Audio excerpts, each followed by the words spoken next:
Hi, my name's Mimi, and I just went to BAM for the Garde, Neil Gaiman and Daniel Handler talk, and it was beautiful. I thought it was going to be longer, as did my friend Katie, but it was only, sadly, one glorious hour. But it was one glorious hour where I got to be in an auditorium, theater, thing, opera house, with hundreds, if not thousands, I don't actually know how many people filled this beautiful, beautiful theater, of people listening to two amazing men talk. I'm also prepared to do my content video, hence why I have this fake cigarette in my hand. I've been in love with Neil Gaiman for as long as I can remember. I've read, sadly not all of his books, but a good chunk of them. I binge read any of his books I got a hold on in my freshman year of college because I lived in a perfect walking distance of Union Square and would go to Barnes & Noble frequently and buy everything. So many things. So many things. I still live in... Anyway, I could go to Union Square whenever the fuck I want, but I was very close to it, so I was like, Union Square after school, yeah, let's go buy more Neil Gaiman. And I just love his voice and his word. There's just an eloquence to him that I do not have yet, and I hopefully will have eventually. I hope to one day sound as eloquent as himself and Daniel Handler. But hearing them talk, it was amazing. It wasn't like a wow, my heroes suck. It's like, wow, my heroes are amazing human beings. All their proceeds went to the authors league fund league thing. Sorry, it was just the money isn't going to them. The money isn't going to Gaiman or Handler. It's going. Sorry, I have the paper here. Keep on staring to make sure I say their names right. It's going to charities that they love. It's a children need more diverse reading, and there's like a local thing in Brooklyn that they're donating money to, and it's like, what? And then half of BAM proceeds is going to it, and I'm just amazed by them. That poster, the cat thing, is really weird. I need to move that down. Sorry. Not my photo. God, I just love it. There are just so many beautiful things they said, and I only wrote down some of them, but I just would love to hear this as a podcast and just listen to it as I go to bed and just be like, I went there, I was there.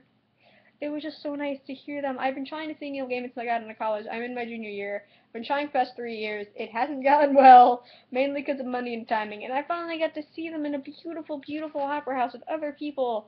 And it was just, it was just such a beautiful event that I needed a video blog about it.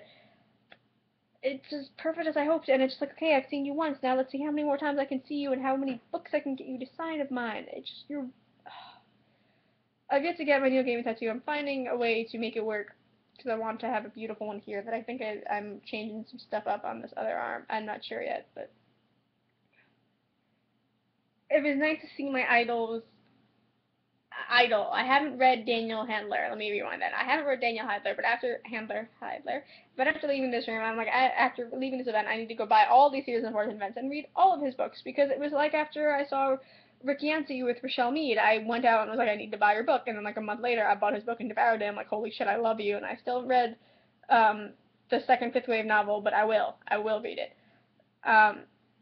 There's something about hearing an author talk about the books they love and the things they love doing, which is writing, and wanting to read the world that they created, because it's a quiet life. I can tell I talk a lot. I've been doing this for 3 minutes and 35 seconds, and I've been on my channel for about a year, and I talk frequently, hence these videos.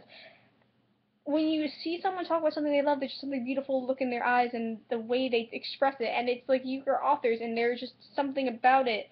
I write too, and it's such a beautiful thing when you see someone talk about something that they love doing, and it gives you hope. It gives you hope as a writer that you can do better and you can achieve that success, and it's okay if it doesn't happen right away. It will happen. It can happen, and even if it doesn't, someone else is going to read your work at one point, and someone else is going to be moved by it. You never know what thing you write is going to be that success story that other people will all read and then go back and read everything else you've written.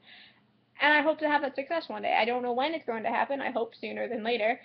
But it was so nice to be with a man I've idolized and read consecutively for the past 3 years, but I've read Stardust, and I've read his other books when I was younger for Gaiman, not all of them, but a good chunk of them. And it's just so nice to see it and hear it, and his voice. I've only seen him in interviews and heard him in interviews, and it's like, oh my god, it was such a beautiful, peaceful event. Thank you for watching my surprise Neil Gaiman BAM experience video. I will hopefully be doing another Neil Gaiman event. I also love that the entire time they were making fun that there weren't swords. Like, they sat down and Neil's like, I'm sorry if you thought this was going to be a death match between myself and Daniel over here. Daniel has informed me that the swords he ordered have not arrived on time. I'm like, oh my god, stop it. And then when they ended, Neil was bowing, and Daniel, like, lunged at him, and he's like, oh, I'm dead. And then Daniel tackle hugs him off the stage, and I'm like, oh my god, you guys are adorable. Ah, thank you for watching. Like I was just saying, I'll have another Neil Gaiman reaction video, hopefully sooner rather than later. Thank you, bye.